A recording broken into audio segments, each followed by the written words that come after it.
So ito na nga mga solid kong katambay, natapos na natin ang project nating Cruise 250 mga solid kong katambay. Ayun na siya oh.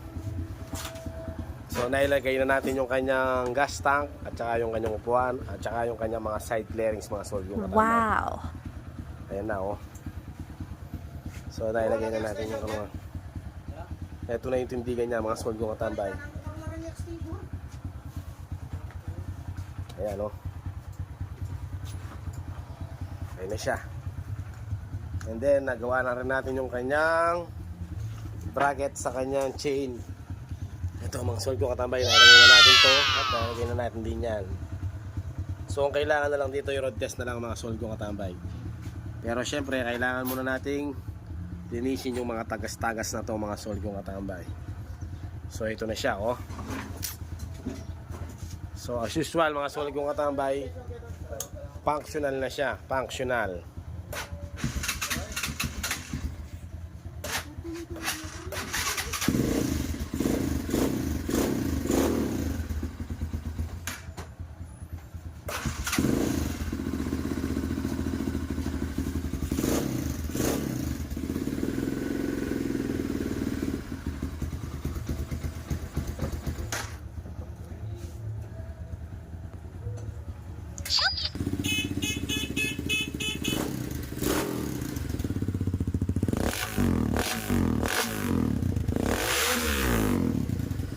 So halimaw po yung andar ng 250 mga solid kong katambay.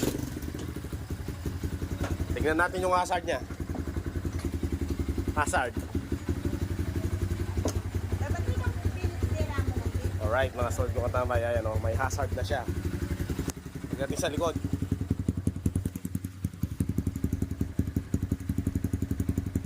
Alright. Signal light sa kaliwa.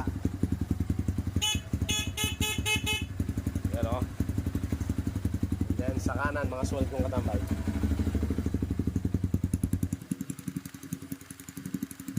Right. Yan o.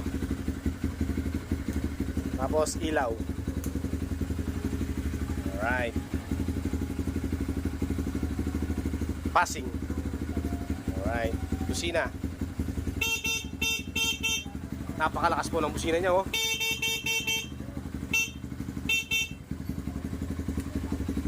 Functional na siya mga bossing.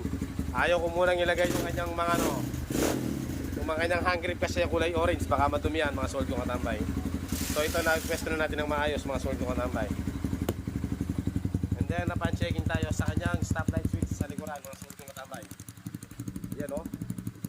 Alright. Kaya din sa harapan. Pag binuksan mo yung ilaw mga solid kong katambay, ayan siya, steady. And then brake. Ito na. O maya tatawagin na natin yung mayari dito mga solid kong katambay. Para maiuwi na yung Cruise 250 mga solid kong katambay. Tara, videoan natin sa labas. So sa puntong ito mga solid kong katambay, binibidyoan natin ang project nating Rossi na natapos na natin ngayong araw mga solid kong katambay. So ito na siya. Rossi 250 KTM inspired mga solid kong katambay. So tignan nyo naman. Medyo gumanda na yung tindigan niya at saka yung ano niya ng mga solid kong katambay. Yung tayo ng motor ay naging okay na at naging presentable na siya. Kumbaga from zero mga solid kong katambay at ayun na nga, kumbaga nag-evolve siya kumbaga sa tao mga solid kong katambay. Ayan, kaya unti-unti ko siya piniplex sa inyo mga solid kong katambay para makita nyo kung ano yung pinagkaiba nung inumpisa natin mga solid kong katambay at saka ngayon. So ayan siya ngayon mga solid kong katambay. Napakaangas at napakaganda ng tindig niya. Ayan siya oh. Yes. So KTM inspired. WP Das mga solid kong katambay.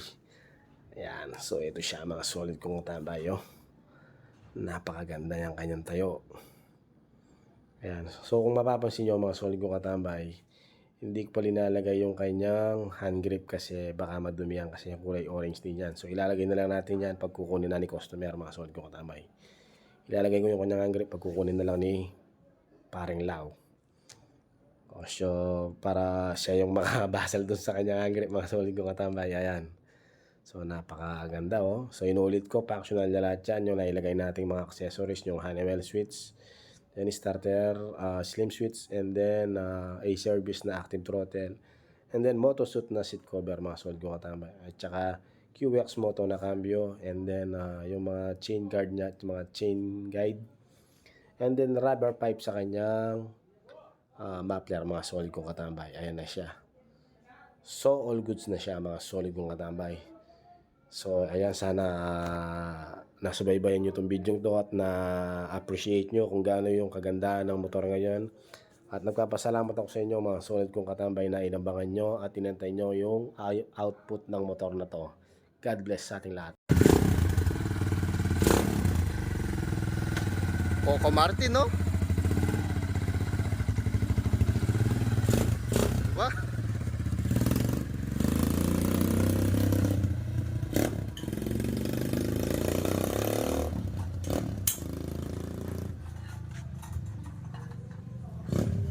C'est bon ou voir ça?